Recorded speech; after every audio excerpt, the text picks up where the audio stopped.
Welcome news স্পোর্টসে আপনাদের স্বাগত। অবিশ্বাস্যভাবে কিন্তু ইস্ট বেঙ্গলে সাইন করতে চলেছেন এই লেফট ব্যাক।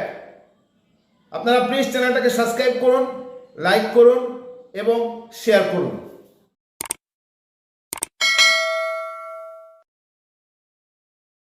ইস্ট বেঙ্গলে কিন্তু সাইন করতে চলেছেন এই লেফট ব্যাক, যাকে পাওয়ার ব্যাপারে কিন্তু যেমন Mumbai city FC, Kerala Blasters এবং মোহনবাগানও দৌড়েছিল, তার সঙ্গে দৌড়েছিল কিন্তু ইস্ট বেঙ্গল।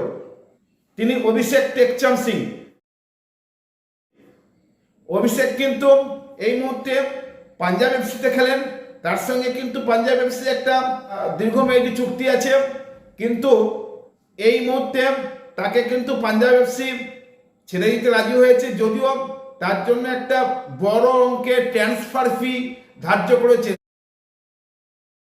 ইস্ট বেঙ্গল যেহেতু ডিফেন্সটাকে শক্তিশালী করতে চাইছে, তাই অস্কার বুজন ডিফেন্সে মাত্র একজন বিদেশিকে রেখে 3জন ভারতীয়কে খেলাতে চাইছেন। তো এই জন্য তারা কিন্তু অভিষেককে পাওয়ার ব্যাপারে ঝাঁপিয়েছে, যদিও পাঞ্জাব এফসি আগে যা ট্রান্সফার ফি চেয়েছিল তার থেকে প্রায় 3 গুণ বাড়িয়ে দিয়েছে। ইস্ট বেঙ্গল কিন্তু যে কোনো মূল্যে অভিষেককে পেতে চাইছে, যদিও অভিষেক কিন্তু এখন ইন্টারন্যাশনাল খেলার জন্য বাইরে আছে, তো সেই জন্য এখনো ডিলটা থমকে আছে। তবে ইস্ট বেঙ্গল কিন্তু যে কোনো মুহূর্তে এটা ফাইনাল করে দিতে পারে।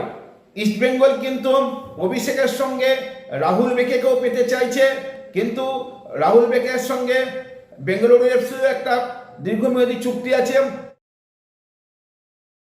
তারা যদি কেরল ব্লাস্টার্স থেকে হর্মিপাম রুইভাকে নিতে পারে তবেই কিন্তু রাহুল বেকেকে ছাড়বে, এরকম একটা কথা চলছে। কিন্তু মজার কথা হলো হর্মিপাম রুইভাকেও কিন্তু ইস্ট বেঙ্গল চাইছে।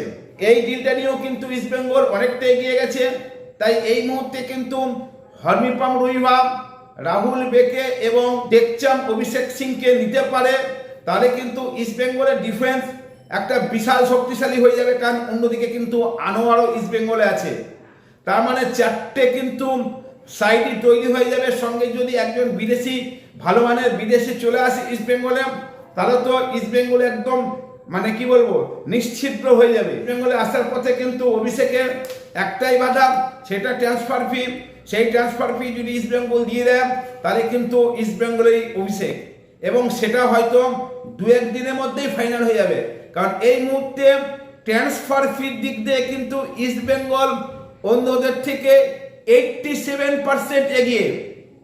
ইয়েস, এই মুহূর্তে কিন্তু 87% ইস্ট বেঙ্গল এগিয়ে গেছে। যে কোনো মুহূর্তে কন্ট্রাক্টটা ডিল হয়ে যেতে পারে। প্লিজ চ্যানেলটা সাবস্ক্রাইব করুন, লাইক করুন ও শেয়ার করুন।